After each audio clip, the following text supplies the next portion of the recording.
फातिमतो बज़अतो मिन्नी।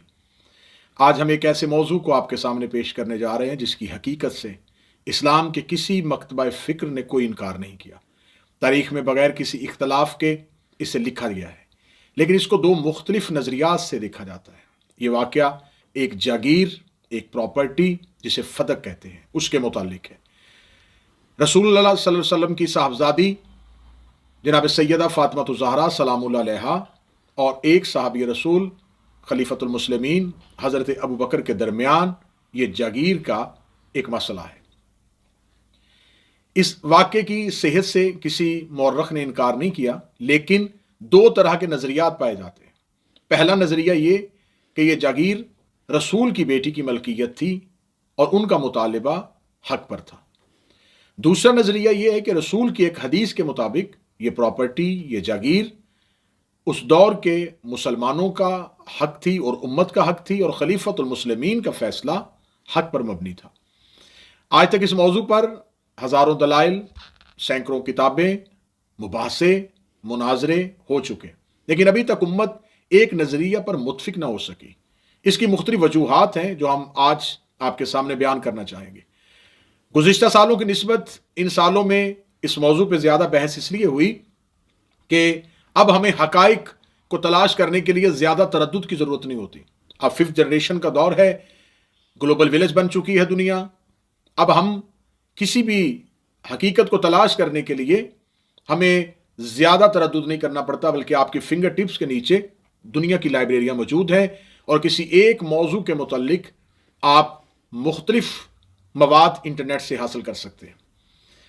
दूसरी वजह यह कि एक नज़रिए में इतनी शिद्दत आई कि उन्होंने अपने ही रसूल की बेटी के इस मुतालबे को माज़ल्ला सुमा माज़ल्ला ख़ता पर मबनी कह दिया। बाद में उसकी मुख्तलिफ तावीलें पेश की गई, लेकिन यह ख़ता इज्तिहादी कहा गया था या दूसरी ख़ता की तरफ मंसूब था। लेकिन मज़हब अहले बैत के यहाँ ख़ानदान रसूल और अहले बैत अलैहिमुस्सलाम के लिए किसी किस्म की ख़ता का कोई इम्कान मौजूद नहीं है, जिसका वाज़ेह तरीन कुरान में हुक्म आया ततहीर में मौजूद है। इन्नमा युरिदुल्लाहु लियुज़हिबा अन्कुम रिज्सा अहलल बैत व युताहिरकुम तत्हीरा।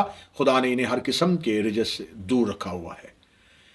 दूसरे नज़रिए में इन्हें महफूज अल खिता समझा जाता है कि यानी इनके यहाँ खिता का इम्कान है, लेकिन ये अपने आप को खिता से महफूज रखते हैं। लेकिन ये दूसरे ग्रोह का नज़रिया है, मज़हब जाफरिया का। इस नज़रिया के साथ कोई ताल्लुक नहीं है। इस पर कुछ साहिबान की इस मौजू पर गुफ्तगू फ़दक के मौजू पर यूट्यूब पर मौजूद है। कुछ जोहला ने तो यहां तक कह दिया कि इसे एक मैनेजेरियल इशू कह के इस मौजू की अहमियत को कम करने की कोशिश की गई। अब इस वाक़े पर जब भी गुफ्तगू की जाती है तो एक तासुर देने की कोशिश की जाती है कि इस वाक़े को बयान करने के साथ इस वाक़े पे बहस करते हुए इख्तलाफ का ख़तरा है। तो उम्मत में बाद रसूल वो कौन सा ऐसा मसला है जिसमें उम्मत पे इख्तलाफ नहीं है? नमाज के पढ़ने में इख्तलाफ, रोज़े के वक्त में इख्तलाफ, ज़कात के निसाब में इख्तलाफ, हज के अहकामात में इख्तलाफ। बाद रसूल उम्मत मोहम्मदी मुख्तलिफ नज़रियात का शिकार है।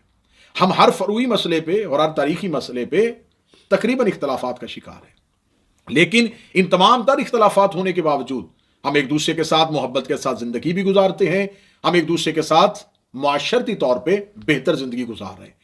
जब इतने इख्तलाफात के होते हुए हम एक दूसरे के साथ मिल सकते हैं और एक दूसरे के साथ ज़िंदगी गुजार सकते हैं, तो फिर इस एक मौजू को ही इख्तलाफी क्यों समझा जाता है? तो क्या एक मस्जिद में नमाज अदा की जाती है? क्या हमने एक ही कुरान की तफसीर से मार्फत कुरान को हासिल कर रहे हैं? क्या हमारे यहाँ तमाम ही शरई मसाइल में इत्तेहाद है? तो अगर इख्तलाफ मौजूद है तो इल्मी इख्तलाफात बाहर सूरत कौम में मौजूद रहता है।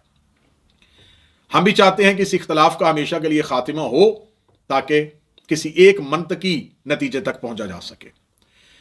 अब इसको दूसरा एक मरहला यह है कि इस मौजू को ज़्यादा इख्तलाफी इसलिए समझा जाता है कि जिन शख्सियात के मुताल्लिक ये मौजू है, मुसलमानों ने इन शख्सियात को भी तकसीम किया गया है। एक ग्रोह अहले बैत अलैहिमुस्सलाम से मोहब्बत और दूसरा ग्रोह उस ग्रोह की जिद में सहाबा से मोहब्बत का दावा करता है, और फिर वो कोशिश करता है कि अगर उधर से अहले बैत के फ़ज़ाइल बयान किए जाएं तो हम इधर से सहाबा इकराम के फ़ज़ाइल बयान किए जाएं, और वो माज़ल्ला ऐसे मौक़ों की तलाश में रहते हैं कि हम अहले बैत के साथ सहाबा का मवाजना करते रहें।